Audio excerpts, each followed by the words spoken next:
주인공 영빈 김씨, 그리고 우리 그 봉선사 근처에 사릉 있잖아요. 생각사자 쓰는 사릉, 그게 단종의 왕비 정순왕후의 능이라는 거, 그 이야기를 이제 공부하고 그다음에 월인석보 6번째 이야기 들어가려고 합니다. 오늘은 2022년 5월 7일인데 5월 8일이라고 썼군요.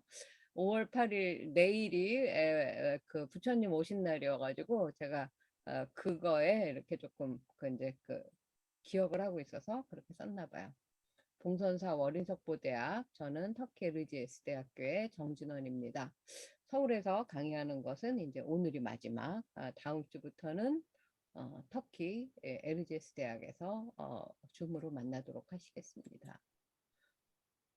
이게 왜 또 빠졌나? 오늘 9강 차례는 8강 그 복습 기억나세요? 지난주에 빠지신 분들 제가 또 그 유튜브 올려놨으니까 유튜브로 한번 보시고요.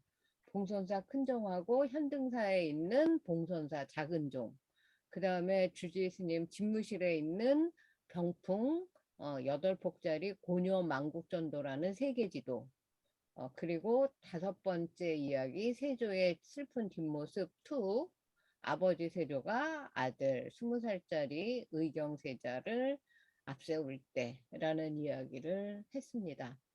오늘은 그 단종왕비 정순왕후 이야기, 봉선사 괴불 이야기부터 할 거예요. 그리고 6번째, 오늘이 어쩌면 가장 중요한지 모르겠어요. 월인석보를 도대체 왜 지을 수밖에 없었나? 월인석보에서 가장 중요한 한 줄은 도대체 무엇인가? 뭐 이런 이야기를 나눠보도록 하겠습니다. 먼저 봉선사 보물 이야기, 보물 1792호예요. 저는 아직 이 괴불제 할 때 못 가봤는데, 괴불 보신 분 계세요? 네. 네, 보셨죠? 네. 네. 지금 가만 있어봐. 네, 조은숙 보살님 보셨죠? 정봉길 보살님 다 보셨죠? 어. 남양주 봉선사 자 보시면 어떻게 하고 있어요? 직원인 하고 있죠. 여기는 지금 뭐야, 오른손을 이렇게 쥐고 감싸지고 있나?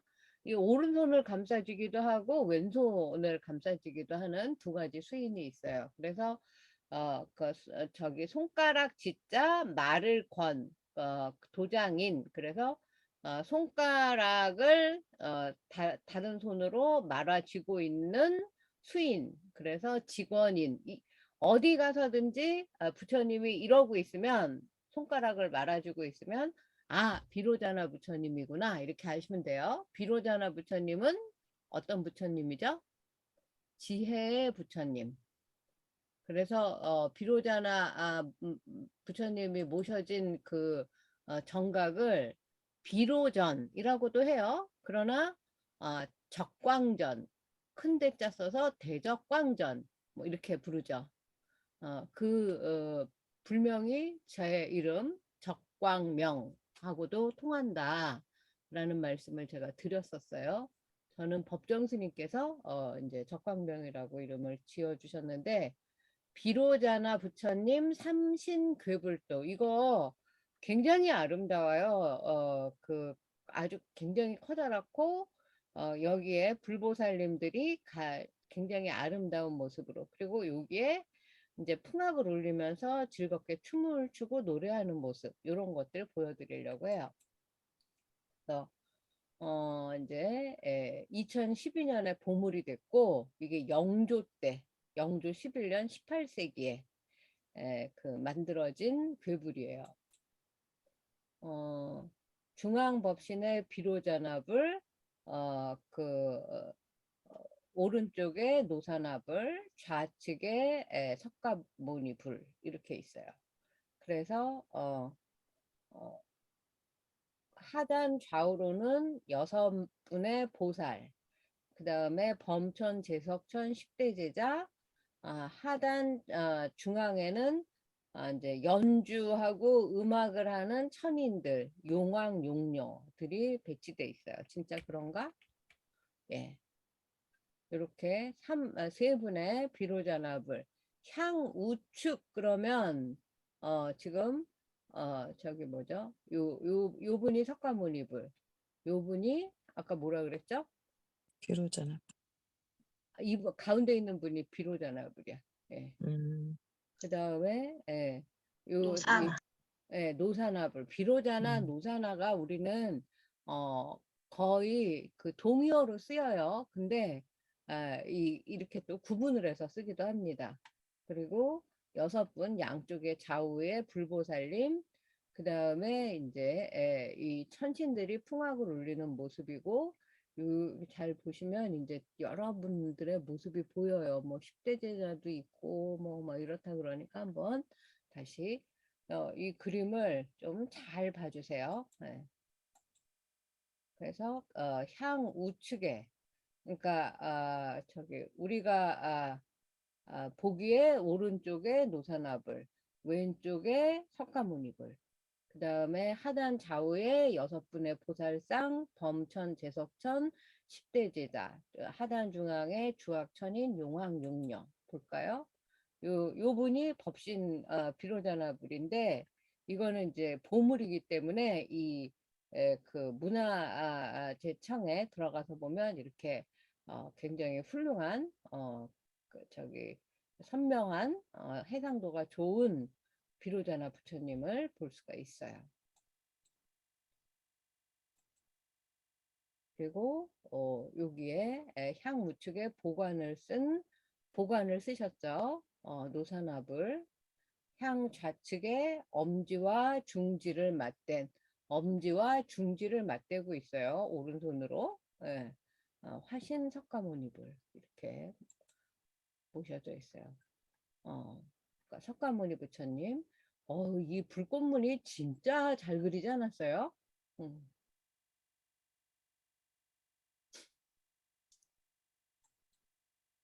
다음에 이 노사나 부처님. 이 보관이 정말 화려하지 않습니까? 이런 거. 그리고 이게 조금 잘 안 보이는데 하단 좌우로 육부의 보살 하나 둘셋 여기 10대 제자 여기 사이사이에 10대 제자가 있는 거예요 지금. 그래서 이제 그 밑에를 보시면 이렇게 10대 제자들이 이렇게 있고 여기에 이제 주악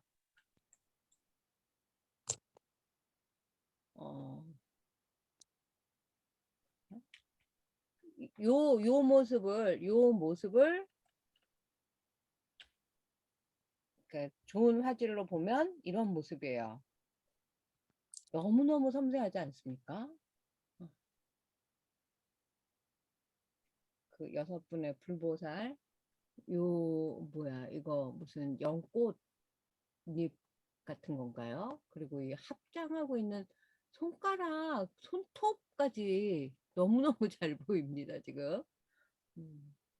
그리고 이분들이 지금 이제 10대 제자인 것 같아요. 그리고 이제 중간에 이게 왜 이렇게 안 좋은 화질에 이게 들어가 있는지 모르는데 다시 좋은 화질로 보면 이렇습니다. 이거는 무슨 그 나팔 같기도 한데 여기 무슨 생황 같은 게 있고 그 다음에 이제 이 작은 소고 같은 거를 치고 있고 이거는 뿔 소라를 불고 있죠. 그리고 이거는 무슨 그 뭐라고 해야 돼요? 그 약간 만도린 같은 걸 타고 있고 이거는 그 이제 우리 저기 뭐야 종묘제략 할 때 시작할 때랑 끝날 때 딱 박 치는 거 그런 거 있고 이거는 이제 편종이죠 편종. 그다음에 이 사람은 깃털을 꽂고 한삼 따라 휘날리면서 탈춤 같은 걸 추고 있어요. 잘 보이세요? 그리고 요런 것들도 이제 나중에 아까 그 반씩 잘라서 장구를 치는 사람도 있네요. 이 장구는 인도에서 온 게 확실해요. 인도 박물관에, 국립박물관에 가면 정말 막 요만한 그 작은 저기 뭐야 베개 침묵 같은 장구서부터 이만한 장구까지 똑같은 모습의 많은 종류의 장구만 전시해 놓은 그런 전시실이 있어요. 어, 요런 이제 현악기 보이시죠? 예. 그리고 요런 그림들도 다 상징이 있는 거예요. 그래서 나중에 또 공부를 해보시도록 하겠습니다. 전체적으로 보면 삼신불, 그 다음에 이제 권속을 함께 그렸지만 삼신불 중심의 구도로 삼신불은 아까 누구였어요? 비로자나불, 석가모니불, 노사나불. 상단에 삼신불을 크게 배치하고 이 괴물을 이제 어, 언제 이제 만들었냐면 1774년에 항림사 괴불도하고 원통한 괴불도 등 18세기 중후반경의 괴불도에서 볼 수 있는 그런 구성으로 이루어져 있는데 이 봉선사 괴불도는 특히 비로자나불, 석가모니불이 이 열애의 모습으로 노사나불은 보관을 쓴 그 이제 보살의 모습으로 항림사 괴불도하고 비슷하다, 동일하다. 그리고 괴불도에는 이제 도화원인 각종 도화서 뭐 김홍도 뭐 이런 사람들이 다 도화서의 도화원이었죠. 각종에 이어 두 번째로 이름이 올라와 있는 칠회 이런 각종 칠회 이런 이름도 스님인 것 같아요. 그쵸? 18세기 전반에 그러니까 같은 사람이 그린 거예요. 화가가 같아. 그래서 1774년 항림사 괴불도의 중수하원인 처징도 스님인 것 같아요. 각종과 함께 실륵사의 삼장보살도 1758년에 제작을 했는데 여기서도 그림의 유사성을 볼 수가 있대요. 그리고 이 괴불도는 어떻게 만들어졌냐면 1735년에 궁궐의 상궁, 궁궐의 상궁이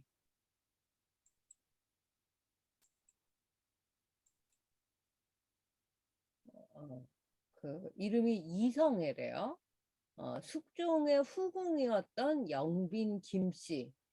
네, 1735년에 돌아가셨는데 바로 그의 명복을 빌면서 상궁이 제작한 거다. 상궁이 제작했겠어요? 임금님이 명을 내려서 상궁이 명을 받은 거겠죠. 그러니까 왕실이 하사한 괴불도라는 걸 알 수가 있고 그러면 영빈 김씨는 어떤 분이었나? 영빈 김씨는 숙종 임금의 네 번째 후궁으로 자식은 없는데 그 묘가 남양주시 진접에 있어요. 여러분들 가보셨어요? 그 진접에 이렇게 그 봉선사도 진접읍이잖아요. 그 봉선사와 관련된 보물의 주인공도 묻혀 계세요. 그래서 각종 칠에 2개 태운 갈빈 5명의 도화원이 그렸는데 그 중에 칠해라는 화원은 서울 항림사 소장 비로자나 삼신불 괴불탱의 제작에도 이제 참여했다. 원래는 양주 수락산 내원암 소장이었는데 항림사로 바뀌었나 봐요. 그리고 삼신불은 우리 봉선사 괴불의 비로자나 부처님과 노사나불, 석가모니불 이제 18세기, 19세기 유행을 선도하고 또 지금 보셨듯이 아주 맑은 그 담체 황색, 청색, 양록색, 녹색, 하늘색 등 밝고 화사한 색이 굉장히 이제 많이 쓰이고 있죠. 그리고 특히 아까 악기를 연주하고 춤을 추는 사람들의 그 모습이 막 살아있잖아요. 막 이렇게 막 한참 따라 휘날리고 흥겹게 막 이제 그 지금으로 치면은 그 기타의 원조 같은 그런 그 이제 그 저기 뭐야 현악기를 그것도 이제 그 연주하고 그리고 뭐 옷자락의 자연스러움, 힘찬 동작 이런 것들이 잘 조화를 이루어서 왕실에서 발언한 숙종의 네 번째 부인을 위한 그 괴불탱 이것도 물론 돌아가시고 나서 지었으니까 극락왕생을 발언하는 거죠. 그 수준을 보여준다고 할 수 있다. 그래서 숙종의 네 번째 후궁 영빈 김씨를 이제 이제 역할을 맡았던 이 모습을 제가 찾아서 이렇게 해놨고 영빈 김씨에 대해서 제가 찾아봤어요. 1669년이니까 뭐 한 1670년이라고 치고 한 64, 5세 정도에 돌아가셨나요? 그쵸? 조선 19대 왕 숙종의 후궁이고 그 김상헌이라는 이제 사람의 이제 후손이고 또 영의정 김수항의 종손녀. 그러니까 이제 귀족 벼슬 그 아치 집안의 이제 그 딸이었어요. 아버지는 김창국. 그리고 이제 1686년에 숙종 12년에 입거를 해서 수기에 책봉이 된대요. 그러면 70년이라고 치면 한 17살 이쯤에 이제 그리고 노비 150명을 하사받고 이 당시에 영빈 김씨 말고 누가 있었냐? 장희빈이 있었어요. 숙빈 최씨. 이런 사람들과는 달리 굉장히 명문 사대부 가문의 그 귀족의 딸이어서 이제 그들과 달랐다라는 이야기를 하고 이게 안 보이죠, 여러분은? 그리고 이제 궁궐에 들어간 지 3개월 만에 대왕 대비인 장렬왕후의 환갑이 됐는데 그때 이제 아까 뭐였지? 수의에서 소의가 더 높은가 봐요. 소의로 이제 승진이 되고 또 이제 11월 5일에는 장렬왕후의 탄신일을 기념하는 명목으로 귀의 그러니까 숙의, 소의, 귀인 이렇게 되는군요. 그 다음에 1689년에 왕의 그러니까 이제 숙종이죠. 숙종의 동정을 염탐을 했다. 궁정의 기밀을 친정에 알렸다. 이모부 홍치상과 작당해서 희빈 그 장희빈이죠. 장희빈과 장희빈의 어머니와 조사석에 대한 유언비어를 날조했다. 이래서 쫓겨나요. 그리고 이제 숙종은 지금 누구죠? 영빈김 씨의 행위를 조장한 배우로 인현왕후, 정식 부인이죠. 인현왕후와 장희빈은 뭐 지금 우리가 그 드라마로도 엄청 많이 봤는데 영빈김 씨에 대해서는 우리는 못 들어봤죠. 다 뭐 인현왕후와 장희빈 얘기만 들어봤지. 그것도 장희빈이 저기 뭐야 주인공인. 그러나 이 영빈김 씨는 인현왕후 편에 서 있던 그런 사람이었어요. 그래서 인현왕후를 이제 영빈김 씨하고 묶어서 이제 폐서인으로 만들고 이제 장희빈이 이제 등장을 하죠. 그리고 그러다가 이제 1694년 그러니까 이 1689년에 그랬고 5년 후에 이제 인현왕후가 왕비로 복위를 하면서 이 영빈김 씨도 귀인으로 복위를 합니다. 그리고 1701년에 이제 저기 인현왕후가 이제 돌아가시자 이제 저기 황윤석의 이재난고라는 책에 따르면 인현왕후가 숙종한테 부탁을 해요. 자기가 죽으면 장희빈을 왕비로 하지 말고 영빈 김씨를 왕비로 삼으세요. 그러나 1702년에 저기 뭐야, 이두저도 아닌 김주신의 딸을 이제 그 인현왕후 다음에 왕비로 선택을 해가지고 인원왕후 김씨가 이제 왕비가 되죠. 그래서 이제 왕비가 책봉되면 후궁들이 승진하는 관례대로 귀인에서 영빈에 봉해졌다. 오늘 이 후궁들의 그 직급에 대해서 공부하는 또 가외의 소득이 있네요. 그래서 1735년 그 이제 숙종, 경종, 영조 이렇게 나가죠.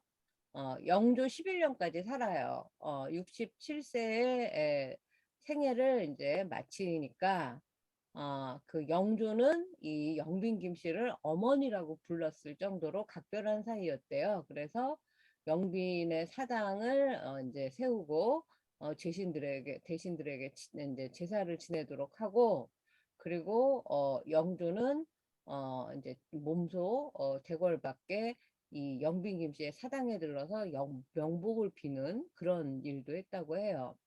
그리고 묘를 영빈 김씨 묘로 이름을 붙이고 어, 진저북 장현에 있어서 제가 가보지는 못하고 지나가다 여기가 영빈 김씨 묘예요라고 봤던 것 같아요.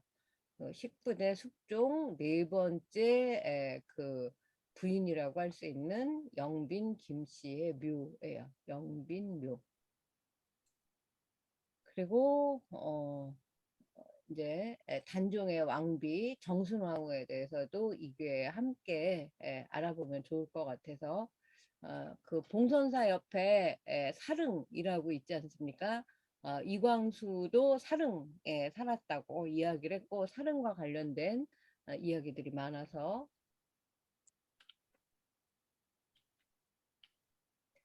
정순왕후는 이제 조선 단종의 부인이에요. 그리고 돌아가신 곳에 이제 이름을 단종을 생각하는 부인의 묘다. 그래서 사릉을 하는데 정순왕후는 송씨입니다. 1440년에 태어나서 1521년이니까 이 당시로는 굉장히 장수한, 그러니까 왠지 단종이 20살인가에 죽잖아요. 그래서 어, 그때 비슷하게 죽었을 것 같잖아. 근데 아니에요. 이제 시호는 뭐 단양, 재경, 정순, 왕후 그리고 송현수의 딸인데 이 송현수는 또 이 우리 머림석보의 저자 세조하고 굉장히 친한 친구 사이였다고 해요. 김종소가 죽은 후에 1454년에 간택령에 따라서 왕비 교서를 받고 즉위하였다. 남편 단종이 이제 왕에서 강등되면서 군이라고 이제 돼서 군부인으로 격하되었다가 이제 영월로 유배를 떠나면서 관의 노비가 돼요. 관청의 노비가 돼요. 이후 세조는 이 그 정순왕후를 이제 신분은 노비이지만 아무도 함부로 대하지 못하도록 정업원, 비구니 스님들이 수행하는 곳으로 보내요. 그래서 이제 남편이 이제 그 죽자 단종의 명복을 빌다가 그 오랜 세월 고생하면서 별별 일을 다 해요. 세조의 도움을 받지 않습니다. 자주 빛 염색을 해서 자주동천이라는 곳이 지금도 그 이제 그 동대문 밖에 지금의 낙산 그 산꼭대기에 그 이제 글씨가 새겨진 그런 곳이 있어요. 이따가 보여드릴게요. 이 사릉의 소나무는 영월 동쪽을 향해서 단종이 있는 방향으로 굽는다는 전설이 있어요. 그리고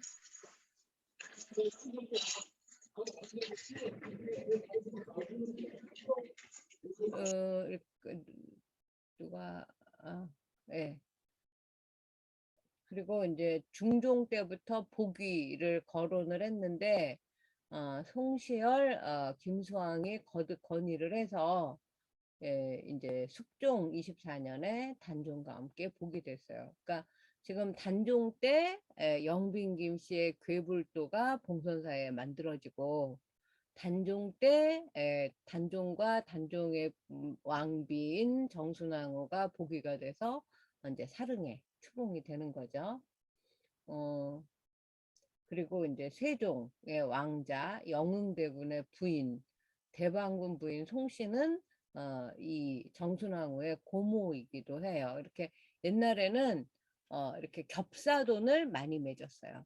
그래서 왕실과도 꽤 지금 세종, 세조, 단종 뭐 이렇게 지금 연결이 되고 있죠. 그리고 정순왕후는 성품이 공손하고 검소했대요. 그래서 이제 왕비가 될 만한 인물이라고 해서 간택이 되었고, 세종의 8째 아들의 그 부인이 이 정순왕후의 고모라는 점도 크게 작용을 했대요. 그리고 15살 나이에 1살 어린 단종과 혼인을 했어요. 1454년에. 그리고 이제 1455년에 단종이 세조에게 왕위를 이제 일임하고 상왕으로 이제 물러나자 왕대비가 돼서 이제 의덕 왕 이제 대비 뭐 이렇게 됐겠죠.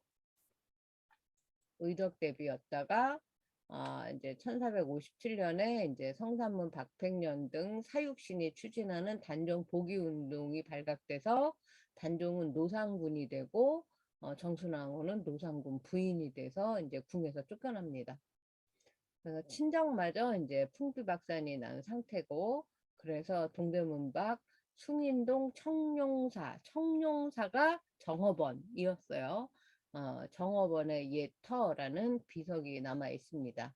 거기에 이제 초가로 암자를 짓고 시녀 2명하고 같이 살아요. 이 시녀 2명도 셋 다 비구니 스님이 되는데 그런 것들도 이제 나중에 제가 어디에 쓴 게 있어서 보여드리도록 하겠습니다.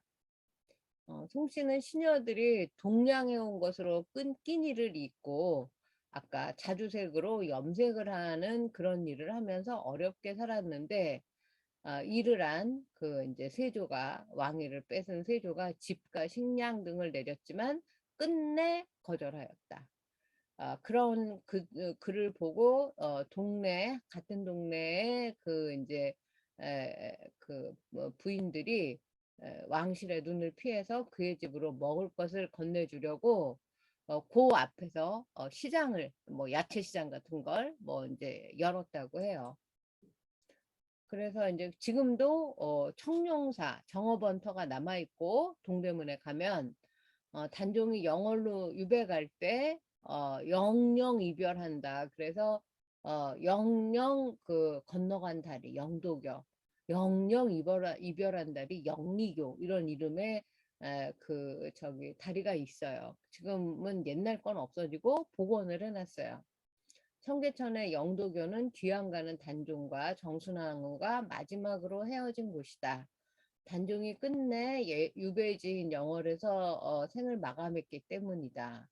부군의 죽음을 전해 들은 송씨는 매일 아침 저녁으로 큰 바위에 올라 동쪽인 영월을 향해서 통곡을 해서 동쪽을 바라본다. 동방봉우리, 동방봉이라고 이제 붙인 그런 곳이 지금도 있어요. 이후 세조는 이제 신분은 노비이지만 노비로 이제 일을 시키거나 또 무슨 그 양반 귀족들의 무슨 첩이 되거나 뭐 이런 식으로 할 수 있는데 이 말이 진짜인지는 모르지만 신숙주가 자기의 첩으로 달라고 그렇게 말을 했다고 해서 내가 신숙주에 대해서 읽다가 격분한 적이 있어요. 신숙주의 묘소도 봉선사 가는 길에 있습니다. 그리고 이제 정업원에 보냈고 정업원은 보통 그때 이제 남편을 잃은 후궁들이 궁을 나가서 여생을 보내던 곳이었대요. 이게 지금 영도교예요. 지금 이제 청계천 이게 흐르고 여기 이제 길을 걸어 다니고 동망봉은 이제 나중에 영조가 친히 동망봉이라는 글씨를 써서 바위에 새겨놨는데 거기가 채석장으로 변하면서 그 글씨가 없어졌대요. 너무나 안타깝죠. 이 일제강점기 때 채석장으로 쓰여서 바위가 깨져버렸다. 2011년 서울 종로구 낙산 근처인 이곳 동망봉 남쪽에 동망봉을 향하는 정자, 동망정이라는 정자를 복원을 해놓고 또 이제 그 조선말의 문장가 이제 역사가인 김태경은 이제 자기가 지은 야사에서 신숙주가 그를 자신의 종으로 달라고 했다. 정순왕후를 종으로 달라는 거는 지 멋대로 하겠다 이런 말이잖아요. 노비를 그때는 노비는 사람 취급도 못 받았는데 그래서 이제 그런 얘기가 있지만 반론이 많아서 사실 여부는 알 수 없다. 지금 보면 이 동망봉 이게 이제 영조가 쓴 그 필체를 이제 그 이렇게 한자 한자 모아서 다시 이렇게 집자했다 그래요. 이렇게 만든 거고 이게 이제 동망각이라고 하는 한옥을 하나 지어놨어요. 그리고 여기 정어번 부기, 정어번 예터라고 어디에 써 있냐면 청룡사, 청룡사라는 곳이 그 동대문 그 종로구 승인동 거기 여기 제가 이제 답사를 가서 여기 주지 스님을 만나서 이 정순왕후에 대해서 글을 한번 취재해서 쓰느라고 다 제가 찍은 사진이에요. 청룡사라는 이제 저를 찾아가서 주지 스님과 이야기를 했고 여기에는 비우자 꽃하자 꽃비가 내리는 누각 여기에서 마지막 단종과 정순왕후가 이제 하룻밤을 보내고 그 영영 이별교를 건너서 영월로 가서 이제 죽었다라는 이야기가 전해지고 있더라고요. 주지스님 말씀. 예, 주지스님이 이렇게 얘기했고 여기는 그 왕실 그 절이잖아요. 그래서 이런 것들이 하나하나가 다 예사롭지가 않았어요. 한번 시간이 되시면 청룡사, 정순왕후, 사릉도 한번 가보시고 요 정업원 터도 와보시면 좋을 것 같아요. 그렇게 한마는 81년을 사셨어요. 정순왕후는 이때 엄청 오래 산 거지. 지금으로 치면 한 120살 산 거 정도 될 거예요. 뭐, 보기를 거듭해서 이제 세조가 단종을 살해한 것은 측근들의 잘못된 판단 때문에 거기에 휘둘려서 그렇게 된 것이고 본심은 단종을 죽이고 싶어 하지 않았다. 뭐 이런 말도 하고 그 다음에 이제 그 1698년에 단종과 정순왕후가 다 죽은 다음이지만 이제 복위가 되어서 1521년 16세기에 죽었는데 그 100년이 지난 다음에 훨씬 지난 다음에야 복권이 되는 거죠. 종묘 영령전에 신이가 모셔져 있대요. 그리고 이제 돌아가셨을 때는 그냥 노상군의 부인으로 이제 장례를 치렀지만 그 지금은 이제 남양주시 진건읍 사릉리에 그 모셔져 있다. 그래서 사릉은 단종과 그의 보기로 종묘에 배양되면서 능호를 생각사자 능침 능자 써서 사릉이 됐는데 억울하게 죽은 남편을 사모한다는 뜻에서 지은 거래요. 그의 묘소 뒤편에 심은 나무들이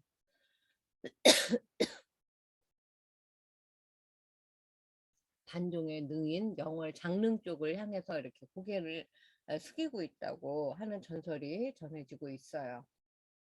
그래서 정순왕후의 이 올곧은 삶을 이제 우리 민간 신앙에서는 신으로 그 해서 숭배가 됐는데 우리 세조도 그 신으로 모셔진 거 봤었죠. 무속에서는 그를 송씨 부인 신이라고 부른대요. 신이 됐어요. 정순왕후는 단종의 부인은. 지금 사릉은 이렇게 생겼다고 합니다. 저도 못 가봤어요. 작년에 매주 수업하면서 끝나고 가봐야지 가봐야지 근데 수업하고 그 맨날 그 피곤해서 오기 바빠가지고 가야지 가야지 하면서 못 갔네요. 이 사릉은 진건읍 사릉로에 있어요. 그리고 병풍석, 난간석을 생략했고 석양과 석호를 하나씩 줄였고 무석인을 생략했대요. 그렇죠? 자, 보셨나요?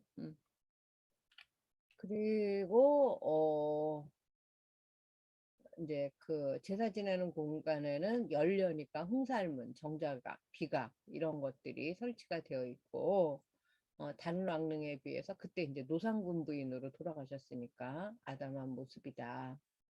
음, 그리고 아까 누가 그 원인석보 자문단 이야기 있다 할 건데 신미대사와 열 사람 이건 제가 여러 곳에서 보여드렸는데 그걸 그 원문으로 보고 싶다고 하셔가지고 제가 이게 이거예요. 유소 의거 이어든 필자 방문하야.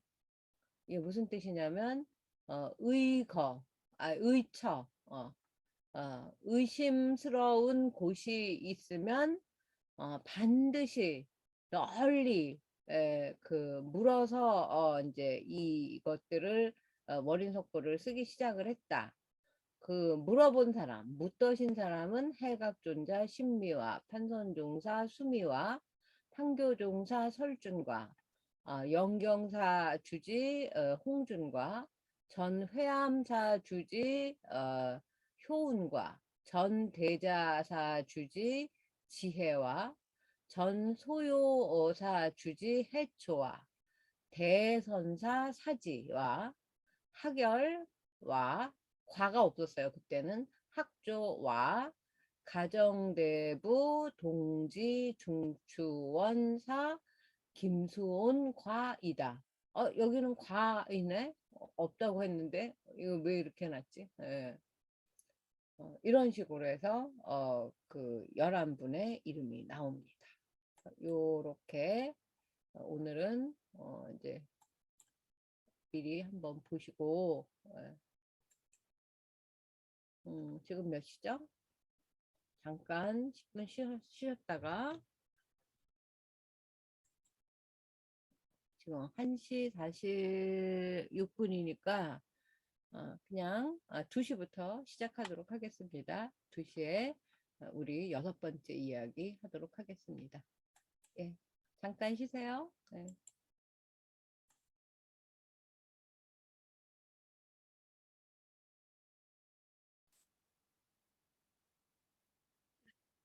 오늘은 이제 우리 그 월인속보 훈민정음의 날개를 달다 6번째 이야기. 그러니까 월인석보의 요체라는 거는 가장 중요한 본질 이런 정도 될 것 같고요. 그게 뭐냐면 결국은 발언하는 마음, 그 극락왕생을 발언하고 그것이 이루어지다 하는 공덕을 짓는 마음 그런 거로 이제 이 월인석보가 씌워졌는데 월인석보에서 가장 제가 좋아하기도 하고 가장 중요한 한 구절을 오늘 배우도록 하겠습니다. 월인석보 서문의 6번째 이야기는 이제 정점을 향해 나아가는 그 세조의 그 절절한 어떤 클라이막스를 보여주는 그런 이야기예요. 서문이 이렇게 아름다울 수가 있을까? 이렇게 기쁜 울림을 줄 수가 있을까? 여태까지 제가 꽤 많은 글을 읽었지만 없었습니다. 세조는 정말 문장 실력이 뛰어나고 진짜 대단한 그 천재였어요. 정말 그 아버지만큼만 아버지 32년 세조 14년이에요. 그러니까 뭐 그 반도 못하고 돌아가셨는데 아버지만큼만 치세를 했다면 왕 노릇을 임금 노릇을 했다면 아버지 이상의 업적을 세웠을 거라고 저는 장담할 수 있습니다. 그러니까 읽을 때마다 옛글의 묘미가 깊어지고 인간 세조의 모습이 오롯이 드러나는 이 월인석보를 읽는 경험은 불후의 명작. 딱 그 말이 맞는 것 같아요. 월인 속보가 아니면 결코 만날 수 없다.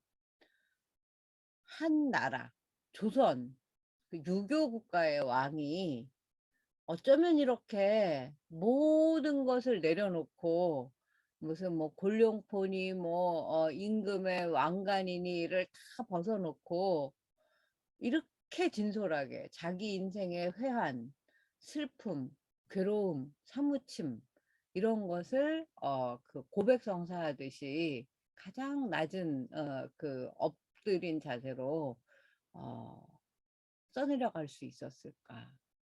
이 세조라는 사람이 인간으로 봤을 때 굉장히 인간적인 면모가 아주 두드러지는 사람이라고 저는 봤습니다. 우리는 그동안 어린 단종의 안타까운 죽음에 그 대한 투사로 그 명을 내린 세조를 아주 극악무도하고 흉포한 인간으로만 바라보기 일쑤였는데, 그런데 그의 월인석보 서문을 읽다 보면 이게 같은 사람 맞나? 몇 번을 제가 의심을 했어요. 그 단종을 죽이고 왕이 된 그 인과응보를 살아서 다 받고 갔다. 왕 노릇을 14년을 했지만 개인적으로는 지옥의 삶을 살다 갔다라고 볼 수 있어요. 이승이라는 지옥을 치열하게 살다가 지극히 인간적인 너무나 인간적인 세조를 만날 수 있다. 그렇다고 제가 이 월인석보 서문의 문장 실력이 좋다고 세조를 미화하고 싶다? 아니에요. 동정하고 싶다? 더더욱 아니죠. 어, 지금 요 내용이 저는 제일 좋아하는 내용인데 요거 일단 한번 제가 읽어볼게요. 그럴이라고 했어요. 그럴문 하는 그럴이에요. 그럴 문장도 되고 책도 돼요. 그러니까 지금 내가 월인석보를 썼다고 해서 이 월인석보를 경이라고 집착하면 안 된다. 경이 아니며 그렇다고 진짜 경이 아닌 게 아니죠. 뭐 부처와 중생이 둘이 아니다. 그래서 부처와 중생 둘 다 아무것도 없다. 뭐 이런 게 아니잖아요. 부처도 중생도 다 똑같이 에, 동등하게 평등하게 부처의 씨앗을 가지고 있어서 부처는 부처의 씨앗이 이제 꽃을 피운 거고 중생은 자기의 부처 씨앗을 아직 꽃 피우지 못한 그런 차이만 있을 뿐이라는 거죠. 그래서 책이 부처님의 말씀으로 이루어진 경전이라고 집착하면 아니 되며 이런 뜻이에요. 또 그 경전이 그 부처님의 말씀이라고 경전이 곧 부처라고 집착하면 아니 되느니라. 그러면 뭐를 우리가 중요시 여겨야 되느냐? 도리는 진리예요. 불교의 진리를 말씀한 것이 그것이 바로 경이다. 부처님의 말씀을 모아놓은 부처의 말씀에 집착하면 안 되고 부처님이 말씀하신 진리 그 본질을 꿰뚫어 보는 것이 경전이고 그 도리나 진리나 같은 말이에요. 불교의 진리로 몸을 삼아서 실천 수행하는 것이 그런 사람이 바로 부처님이시다. 이 말이 저는 이 월인석보에서 하고 싶은 25권 지금 어디에는 28권 나왔다고 하지만 그 모든 것을 통틀어서 한 줄로 요약하면 바로 이거예요. 책이 그 불경이 아니며 불경이 부처가 아니다. 부처께서 말씀하신 불교의 진리를 말씀을 모아놓은 것이 경전이요. 불교의 진리로 몸을 삼아서 내가 실천 수행하는 것, 보현행을 하는 것, 이것이 바로 부처이시다. 이게 월인석보의 요체입니다.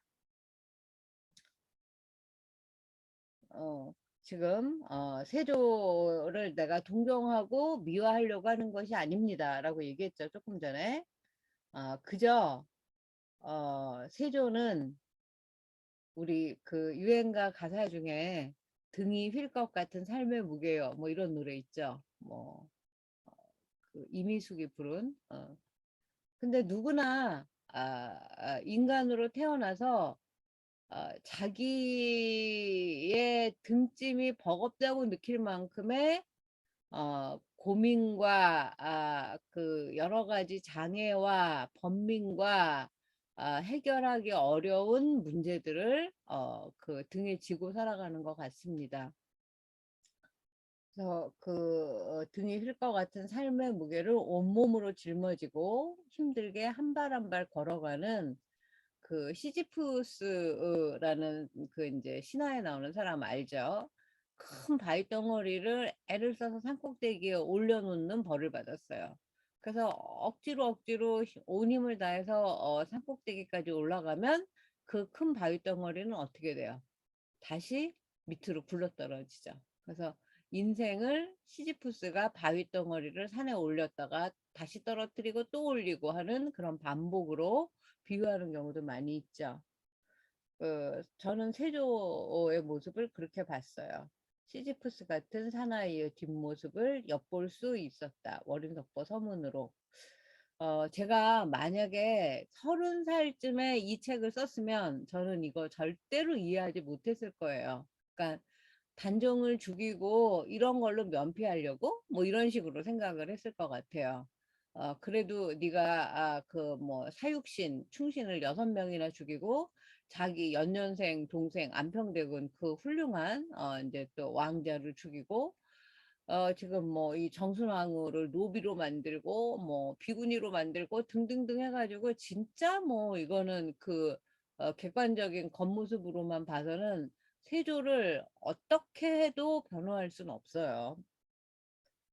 그러나 이제 제가 나이가 들고 내가 원하는 대로만 사라지지 않는다는 거, 그리고 누구나 행복을 추구하지만 인생은 늘 돌발 상황의 연속이라는 거, 이런 것들을 알고 또 이때는 이제 어머니가 이제 돌아가신 지 오래되어서 이제 저도 그 너무나 가까운 사람이 이 세상을 떠났을 때의 슬픔 이런 것들을 이제 어느 정도 알 때 다시 이 책을 공부해서 이제 쓰게 되니까 예전에는 읽어내지 못했던 월인석보 서문을 정독하면 인간 세조의 슬프고 참담하고 슬픈 뒷모습이 보인다라고 쓴 거예요. 이제 대미, 월인석보 서문의 대미를 장식할 그 부분을 읽을 차례입니다. 경전으로 치면 가장 마지막에 이제 그 교법을 후세에 널리 전하도록 하는 서분, 정종분, 유통분 이렇게 세 가지로 나누잖아요. 유통분에 해당된다고 할 수 있어요. 월인석보의 유체와 이 책을 짓는 공덕을 통해 발언하는 내용을 살펴보기로 하겠습니다.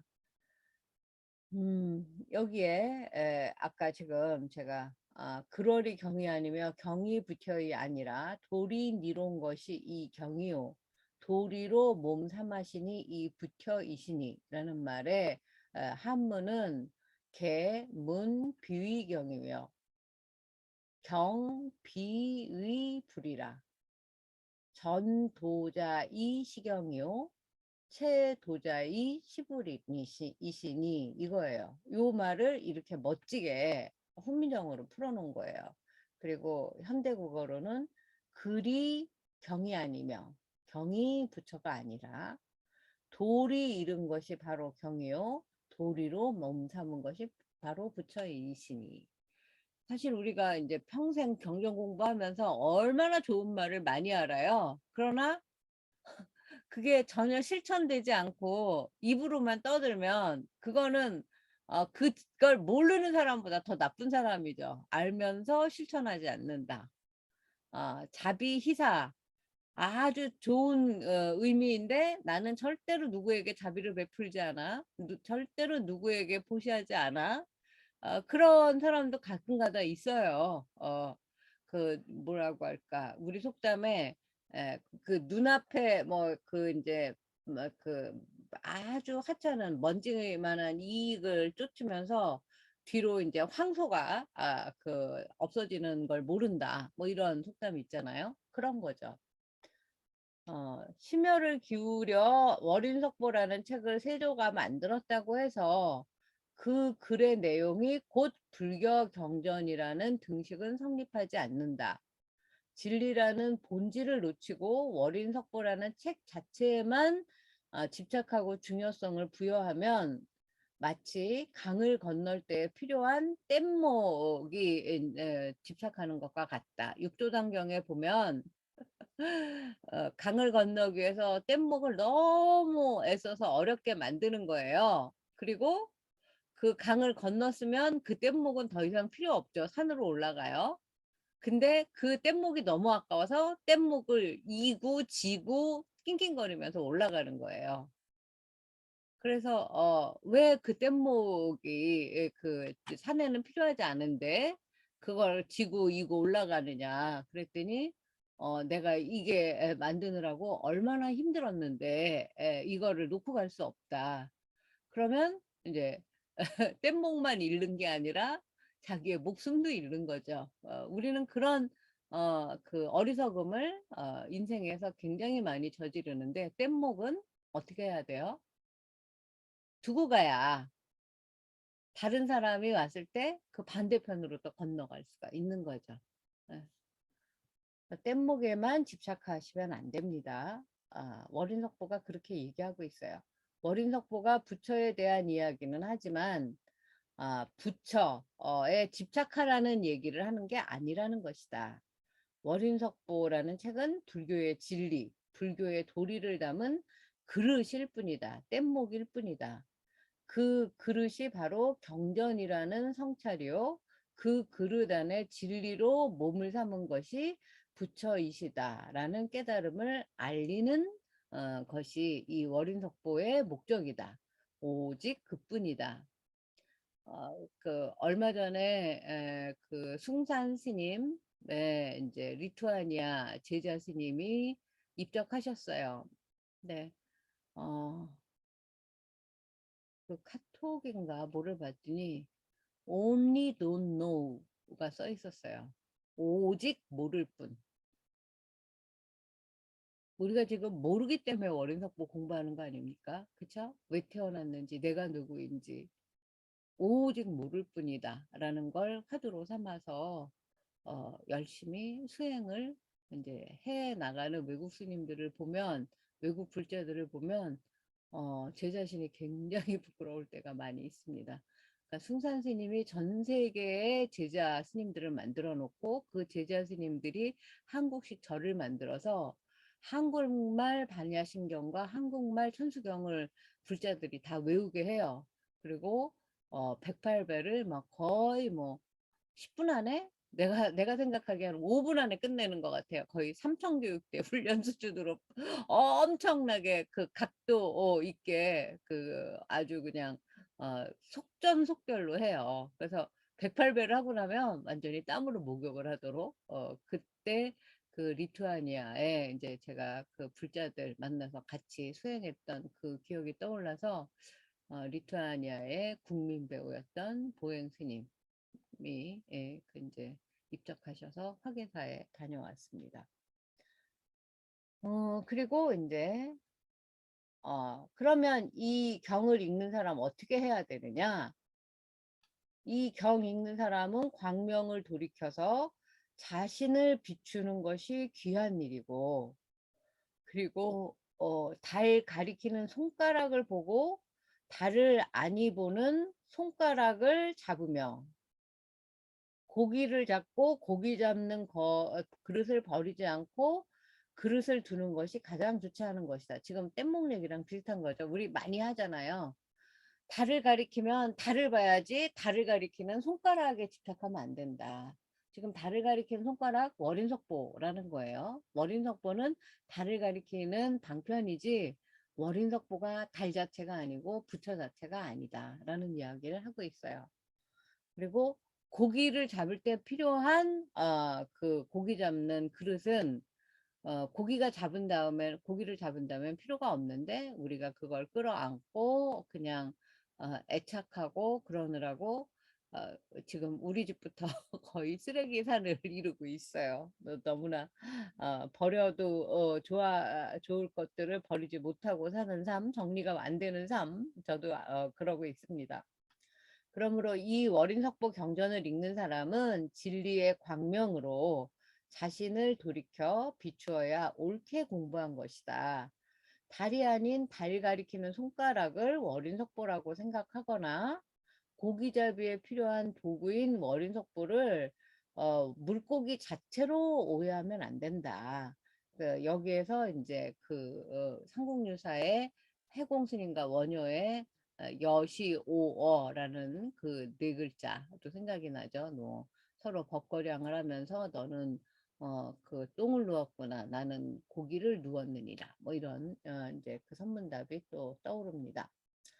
그야말로 월인 달도장이 천강에 1000개의 강, 10,000개의 강에 찍혔어도 달은 어디 있어요? 하늘에 하나밖에 없는 거죠. 근데 1000개, 10,000개의 달도장을 달이라고 착각하지 마라. 이거예요. 월인석보도 다른 무수한 불교 경전과 마찬가지로 팔만대장경과 마찬가지로 하나의 달 도장일 뿐이다. 그 사실을 명심하라. 흔히 법보를 삼보의 하나로 불법승삼보라고 하죠. 부처님과 동일시한다. 부처의 말씀을 모아왔기 때문에 부처님과 같은 위상임에 틀림이 없지만 부처를 만나러 가는 뗏목이라는 것도 명백한 사실이다. 우리가 이 둘을 흔히 혼동하며 사는 것을 거듭 경계하며 이제 세조가 달을 가리키는 손가락을 보지 말고 달을 보아야 한다. 불교 공부를 하는 이유는 불교의 진리로 몸을 삼는 것이다. 불교의 진리를 내가 수행 실천하는 것에 불교의 진리가 있다. 라는 이야기를 하고 있습니다.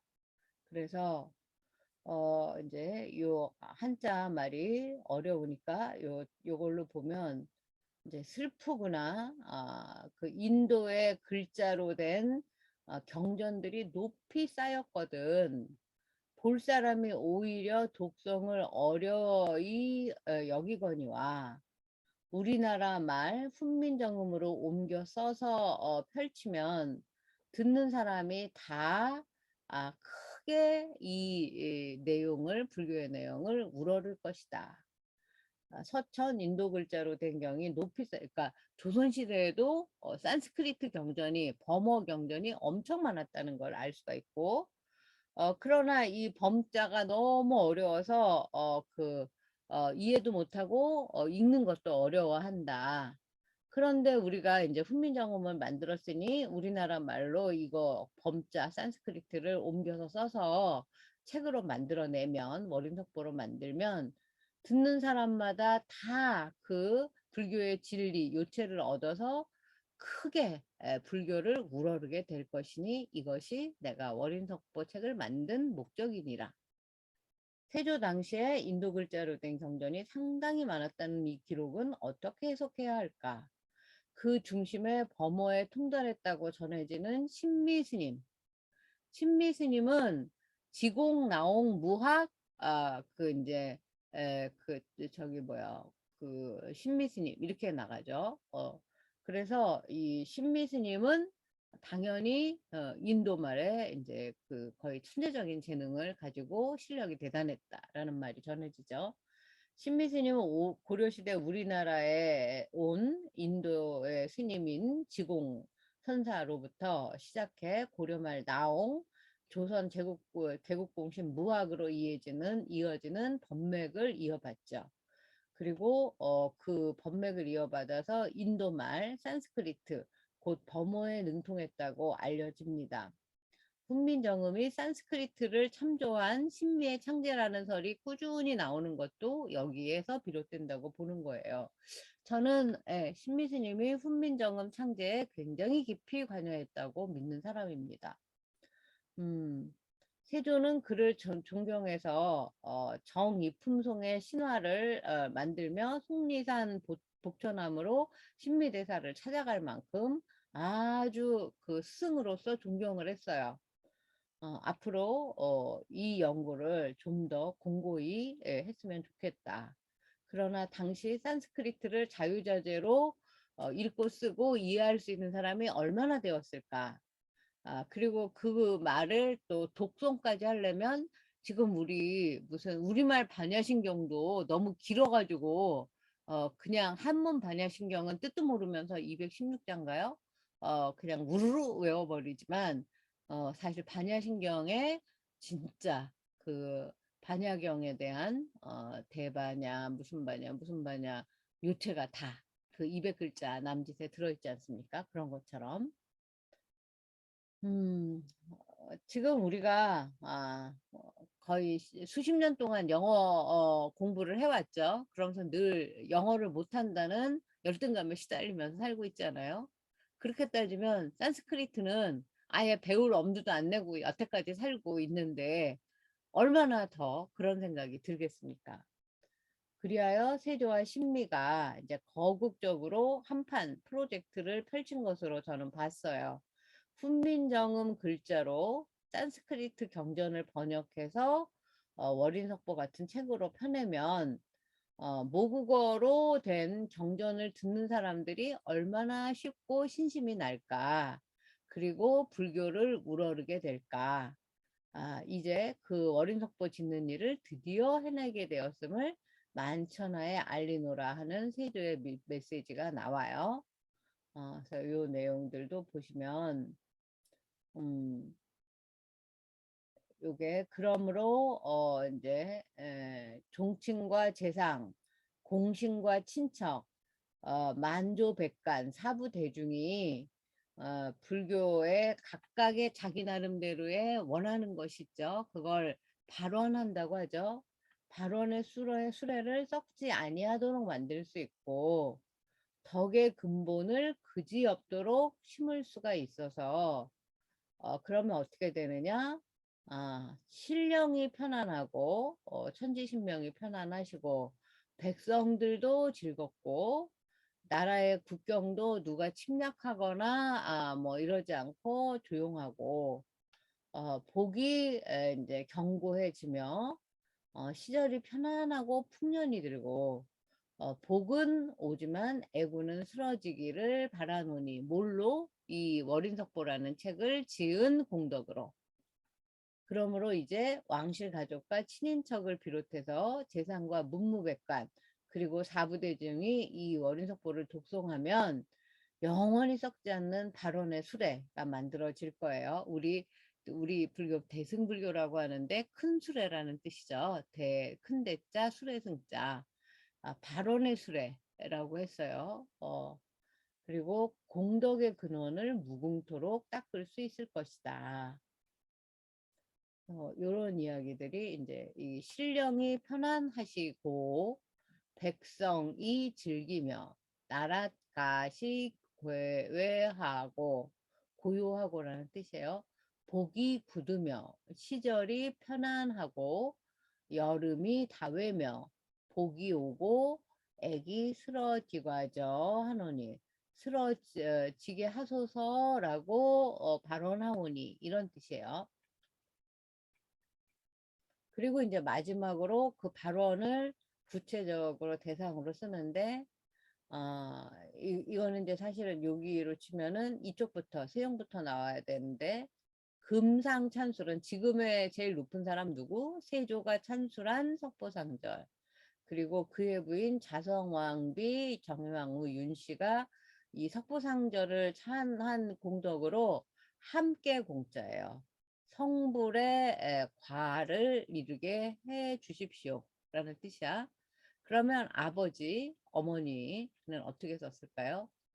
세종, 아버지 세종께서 몸소 지으신 머린청강지곡이라는 노래로 어머니 왕비였던 소원왕후께서 함께 한 가지로 아까 공자랑 똑같아요. 공동으로 증정각, 바른 깨달음을 증득하게 하여 주십시오. 이걸로 이제 서문이 끝나요. 그렇게 되면 영가를 비롯한 천지신명도 편안해질 것이고 백성들도 즐거워할 것이고 이웃 나라도 침략이 없는 태평강대가 될 것이고, 그러면 이제 농사도 잘 돼서 농사에만 신경 쓰면 되니까 풍년이 들 것이고, 그러면 복은 들어오고 화는 사라지고, 그러니까 뭐 원화소복 이런 말이 있죠. 화는 멀리 사라지고 복을 불러들인다. 뭐 이런 거. 그래서 이 위에 말한 요사의 지은 공덕으로 실제 돌이켜 회양하여 일체 중생과 함께 보리피안에 빨리 가기를 원하노라. 세조 임금은 이와 같은 이와 같이 말한 요사이 월인석보를 지은 공덕으로 실제 삶에 돌이켜서 회양을 하여 그 자비를 한다든지 희사를 한다든지 자리 이탈을 한다든지 불교에서 말하는 그런 것들을 다 회양하여 남에게 돌려서 좋은 일을 많이 해서 일체 중생과 함께 보리피안에 빨리 가기를 원하노라. 이게 서문의 마지막이에요. 그때가 언제? 천순 3년, 세조 5년, 1459년, 기보년, 기묘년 7월 7일 날에 칠석이죠. 예, 서문을 씁니다. 지금까지 내 인생의 소회를 모두어 담은 이 월인석보의 공덕으로 나 세조를 비롯해서 나를 아는 모든 뭐 영가들과 그 가족들과 모든 사람들이 진제 곧 무여열반 회양에 들어라. 그래서 돌아가신 부모님 또 나의 그 미숙했던 잘잘못으로 인한 피양과 차안의 모든 중생들이 함께 진리의 언덕에 오르기를 속히 발언하노라. 왕이 된 지 5해째인 1359년 칠성날에 월인석보 서문을 쓰다. 이렇게 월인석보 서문이 끝납니다. 그래서 이 칠석날에 서문을 쓰는 것도 굉장히 의미심장한 거죠. 칠석은 보통 칠석불공이라고 우리가 드리지 않습니까? 그래서 인간의 기륭화복을 주관하는 치성광열애라는 이제 부처님에게 가족의 무병장수를 빌고 자손 창송을 기원하는 공양을 올리는 날이라고 해요. 7월 칠석이 누구한테? 치성광열애에게. 그리고 두 장의 팩이 세종이 지은 월인청강지고 그 왕비 소호랑후가 함께 정각을 증득하기를. 그 다음에 다음 페이지에는 금상 세조가 찬술한 석보상절 그 공덕으로 인해서 부인 정의왕후 자성왕비도 함께 그 부처경지의 그런 열매를 이루도록 열심히 수행하겠다는 발언으로 이루어져 있죠. 여러분도 이제 월인석보 서문을 함께 읽은 공덕으로 열의 지혜를 얻게 되실 겁니다. 그리고 발언하는 일은 모두 성취되실 거예요. 꼭 그렇게 되리라고 우리 서로 기도하고 믿어주기로 하시죠. 사실 월인석보를 이렇게 꼼꼼히 읽은 적이 제가 누누이 몇 번 얘기했지만 없었어요. 30대 때에는 이 서문의 내용이 너무 어렵고 철학적이어서 서문 안 가르쳤습니다. 그냥 바로 다음 시간에 나오는 속보상절 이야기했어요. 꼼꼼히 읽으며 제일 많은 가피를 누리고 있는 것이 이즘의 저 자신이에요. 월인석보 공부를 시작한 지 이제 30년이 지났겠네요. 30년 만에 2019년에 나왔으니까 아직도 한참 불교가 모자르는 것에 대해서 부끄러움이 많은데 그걸 떨치고 이제 저는 제 이름을 걸고 책을 쓰는 게 너무 이제 부담스러웠어요. 근데 용기를 내서 책을 쓰게 된 거, 이거 자체가 진짜 기적이자 불교의 값이다라고 생각을 하고 있고, 이 작은 씨앗 하나가 책으로 싹 틔우는 일이 앞으로 어떤 잎사귀와 꽃으로 자라날지 두근거린다. 이게 꼭 제가 아니어도 돼요. 여러분 중에 한 분이어도 되고, 또 이 뭐 그 책을 읽거나 뭐 유튜브를 보는 사람이어도 되죠. 혹시 싹이 나지 않거나 해도 오랫동안 나는 매일 물을 주고 기도하는 일을 멈추지 않을 것입니다. 이렇게 6번째 이야기까지 원인석보 서문의 대단원의 막을 내리고 2개의 위패로 이제 매조지를 했어요. 원인석보를 짓게 된 세종, 그리고 세조의 집필의도와 발언을 들었습니다.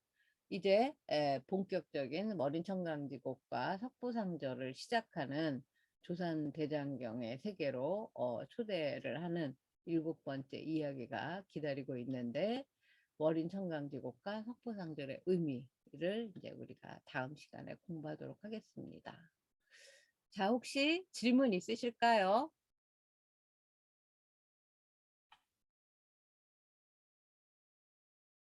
네. 졸립지 않으세요? 저는 말하면서도 사실 엄청 졸렸어요.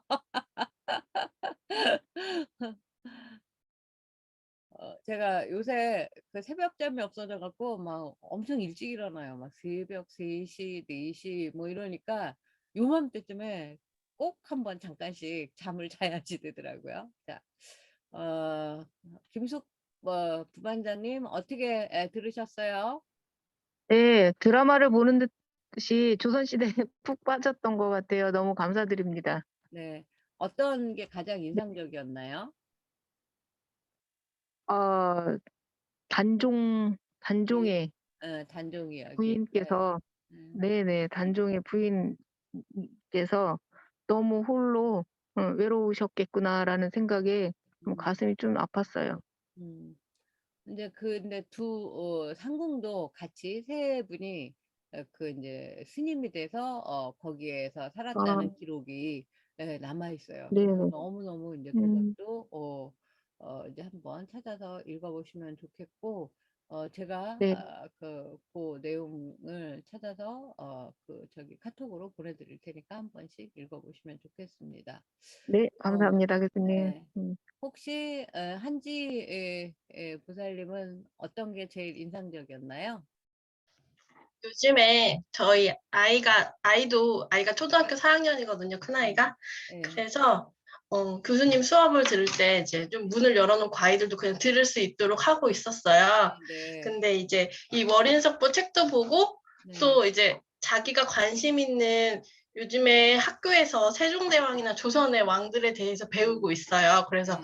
다다음 주에는 회암사지 박물관으로 소풍을 가거든요. 어, 근데 얘가 선생님이 자기가 존경할 만한 인물을 한 사람씩 조사를 해오라고 했는데 음. 소원왕후를 조사를 하게 된 어, 거예요. 근데 오, 그래서 왜 이렇게 소원왕후를 골랐냐고 물어봤더니 월인석보 때문이라고 말을 하시고 야, 그래서 이거는 진짜 뭐, 완전히 그 일당백인데요. 예전에 내가 네. 아는 또 그 이제 젊은 선생님한테 이 책을 줬더니 그 초등학교 5학년인가 6학년 딸이 자기가 먼저 뺏어서 읽었다는 거예요. 그래서 이거 쉽지 않은 책인데 그게 재밌대냐고 내가 물어봤더니 재밌다고 그런다고 그렇게 얘기를 해서 그때도 좀 놀랬는데, 요즘 우리나라 어린 새싹 꿈나무들의 실력이 이 정도입니다. 너무 보람이 있고 아주 흐뭇한 그 기분 좋은 이야기네요. 네. 음, 그래서 이제 세조가 사실은 요즘에 같이 이제 조선왕조 실록을 읽고 있는데 네. 세조가 그 실록에 실린 이야기들이 세조의 입장에서 써 있다는 이야기들을 많이 듣잖아요. 그래서 네. 세조는 좋은 왕이 아닌가 봐, 되게 피도 눈물도 없나 봐 이렇게 얘기를 했었는데 또 음, 이렇게 소원왕후를 생각하는 마음을 보면은 음. 그런 사람만은 아닌 것 같다는 생각이. 사실 우리 뭐 그 노래 있잖아요. 뭐 내 안에는 내가 너무도 많아. 뭐 착한 나도 있고 우리도 지금 내가 여러분을 대할 때 내 모습과 딸을 대할 때 내 모습, 뭐 친구를 대할 때 내 모습, 또 싫은 사람을 대할 때 내 모습이 다 다른 인간의 모습이잖아요. 그러니까 세조도 그 역사의 어떤 그 이제 아주 그 뭐야 급류에 휘말리는 시기에 태어나서 어 그렇게 그 왕노릇도 잘하고 이렇게 문무를 겸비했는데, 자기가 다만 그 뭐야 둘째 아들이라는 이유로 왕노릇을 펼칠 그런 게 다 영향도 익었는데 장자의 아들인 단종, 그 어린 단종에게 가서 이 조선의 흥망성쇠가 이렇게 위태롭게 된다는 것을 이제 자기도 굉장히 많이 고민을 했겠죠.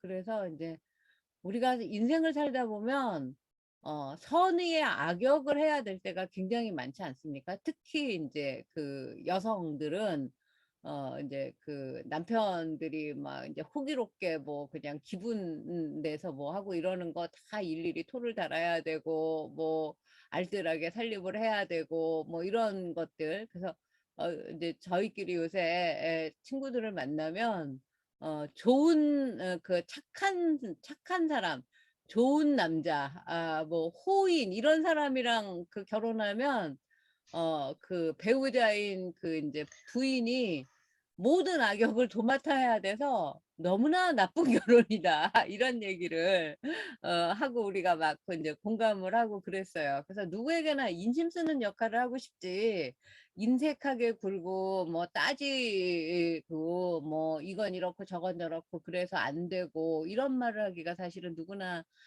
좋지 않은데 그 역할을 이제 그 주부 구단들이신 여러 이제 그 부인들께서 그 여성들께서 이제 하게 되니까 그런 것들도 한번 또 미루어서 그러니까 요 한 줄에 대해서도 세조가 한 말 한마디에 대해서도 각자의 경험치와 각자의 인생살이의 방향에 따라서 뭐 100가지 1000가지로 해석이 가능하다는 거. 그래서 이 월인석보의 문장이 저는 최고라고 생각을 합니다. 그러니까 왜 이럴 수 있었는가 생각해 보면 이 사람이 아까도 얘기했지만 허심탄회하게 정말 뭐 왕이고 뭐고 다 필요 없고 한 인간으로서 너무나 절실하게 너무나 그 진실하게 자기의 그 속마음을 토로했기 때문에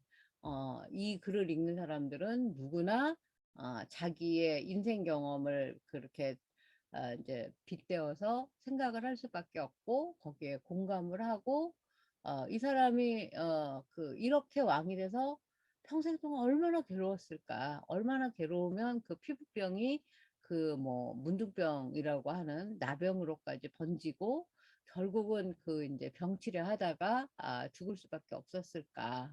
그리고 그 생때 같은 아들 그 이제 의경세자는 20살에 갑자기 이제 죽었을 때 어느 부모라도 나의 잘못으로 죽은 것이라는 생각을 하지 않았을까? 그렇게 본다면 이 세조라는 한 인간에 대해서도 뭐 잘못을 떠나서 한 인간으로서 공감하고 그 뭐라고 할까 그 들썩이는 그 어깨를 한번 이렇게 토닥일 수 있는 그런 이제 우리의 모습을 또 상상을 하게 되지 않을까 이런 생각을 해봅니다. 오늘 하여튼 너무 사실 그래서 사람들이 제 이 책을 서문까지만 읽었다는 사람이 많아요. 그러니까 읽다가 여기까지는 너무 금방 읽었는데 그 다음에 이제 석보상절의 의미, 뭐 월인 청강지곡의 의미, 뭐 이런 게 나오면 이제 그 강의와 이제 그 설명이 보충으로 필요하니까 거기서부터 진도가 안 나가서 끝까지 못 읽었습니다. 라고 이야기하는 사람들도 많은데 여러분들은 완독을 목표로 저하고 한번 같이 읽어보시면 좋겠습니다. 혹시 다른 분 질문 있으세요? 네, 그러면 오늘 여기까지 하도록 하고 다음 주에 터키 카이세리 LGS 대학교에서 만나도록 하겠습니다.